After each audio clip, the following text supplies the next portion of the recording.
I took up golf recently. I thought, I'd never play this game. Old man's game, never do it, but my kids play, so I want to play with them. So I go out, and I do really well. I go out on this one day, and I out-power by my instructor.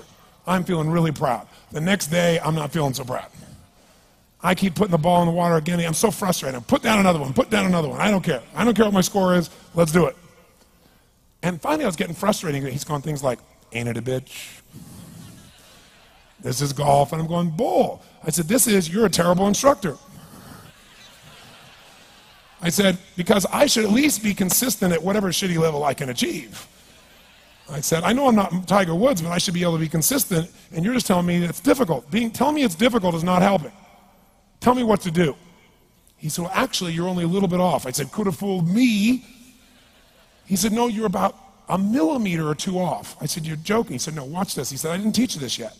He said, when you approach the ball like this, he said, if you change the angle that you're attacking this just 1 or 2 millimeters, in the very beginning, do you see how that changes the arc? This one, instead of being on the green, by 1 millimeter, now you're in the water. 1 millimeter over here, you're in the sand. And he said, and also you're hitting the ground by 1 millimeter sometimes. You're not stroking it, just 1 millimeter. I thought, what a great belief system that when all hell's breaking loose and nothing's working, that you're only 1 millimeter off. Because most people think it's impossible, so they give up. Isn't that true? And in real life, it's true. So 2 days later, I'm going to see one of my clients. I do a lot of coaching, and I have a man who's the top plastic surgeon in the world. He's going through some tough times in aspects of his life. But this is a guy that gets paid by Sultan of Brunei $1 million to fly over and do 3 people's faces. He is the #1 plastic surgeon in the world. He can make anyone who's ugly look spectacularly beautiful. He showed me pictures of a woman who's 84 years old. He made her look 40 and gorgeous, no exaggeration. But you know what? I'm waiting for him in his office, and he's still in surgery. So he's got a new book he's creating to teach other surgeons around the world. And I'm going through, and it's got pictures of, you know, the top 100 supposedly most beautiful women in the world's faces. And then men. I wasn't paying attention to that one. I just kept turning the pages, right? But I noticed something. He's got all these measurements. And he has mathematically calculated what it takes to make someone look gorgeous, man or woman. And it's a few millimeters. Interesting.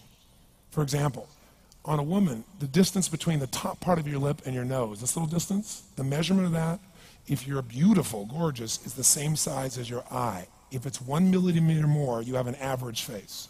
If it's 2 millimeters more, you are butt ugly. Okay. The difference between butt ugly and gorgeous is 2 millimeters. He's got about a dozen of these little 1 or 2 millimeter changes he makes, and it's a different person. It is unbelievable. So a very powerful belief to leave today with would be, nothing's working, I'm 1 millimeter away. What little thing got to change, and when I do, it changes everything. Because I'm heading this direction, I make this little shift, you take that out an hour from now, a day from now, a week from now, a month from now, you have a totally different destination from that direction. But the 1 millimeter change, I'll show you one of them right now. Check this out. Stay in the state of certainty. Some of you lost it. Intensify it, whatever it takes. Make your move, come on. Make your move. Say yes. Say yes. Say yes. Say yes. Now feel that in your body. Don't let go of it. Now watch. Here's the difference between being certain and being uncertain. Did you see that? Certain, uncertain. See if you can find that little spot between the two, where you drop just a little bit of your chest, and you feel it drop, and come back up, and drop it. How many can feel that difference between where you really feel it, now intensify it, and where you dropped it? Is it a tiny difference, yes or no? Yes or no? Now, could you condition yourself to feel great in this state? Yes or no? So what I want you to do is give yourself that opportunity. So the way we're going to do is very simple. We're going to go in a peak state. And then we're going to train ourselves. Because guess what? If you're in this state of certainty, and all hell's breaking loose in your life, people can't figure out, you go, move, I'll handle it. People go, he's so lucky, he's so confident. No, here's what I've created for my life, and anyone I know has succeeded. I'm a 17-year-old kid from Azusa, California, with no real education other than self-education, with no background, with parents that did their best, all of them, with no money, but I did one thing. I love people, and I had an enormous demand I made upon myself, and I sculpted my mind and my emotions to get me to do whatever it would take to achieve and to contribute. But to do that, I did it by using my body and changing my focus. I did it by putting myself in a peak physiology and using what I call incantations. Can you train yourself to believe something, yes or no? Absolutely. How many of you ever made the fatal mistake of going to Disneyland or Disney World, and while you're there made the fatal mistake of going to a ride called It's a Small World After All? What happens for about a week after you're out of that damn place? You're still singing this thing in your head in 24 languages, right? Well, let me tell you something. How many of you have things when you want to go achieve them and this part of your voice goes, oh, it's not going to happen, or forget it? How many got a voice that sometimes interrupts that good pattern? Say I. And what you want to do is train a new one. So starting when I was 17, I started doing incantations, not affirmations. Affirmation, you go, I'm happy, I'm happy, I'm happy, I'm happy, I'm happy. What's the problem? You haven't changed your what? Your what? Physiology. If you don't change your physiology, you won't get anything. So an incantation is not only you speak it, but you embody what you're saying with all the intensity you can. And you do it with enough repetitions that it sticks in your head. Like It's a Small World, now the conversation in your head is always the same and it gives you what you want. So you use your body and your voice. So 17 years ago, I started doing things. I was working for Jim Rohn, this speaker, and I was 17 years old. I had long hair, minestrone soup, acne on my face. And I was trying to call on Bear Stearns type of people and convince them why they should go to this man's seminar and be more successful. I was driving a 1968 Volkswagen that I had earned at $40 a week as a janitor.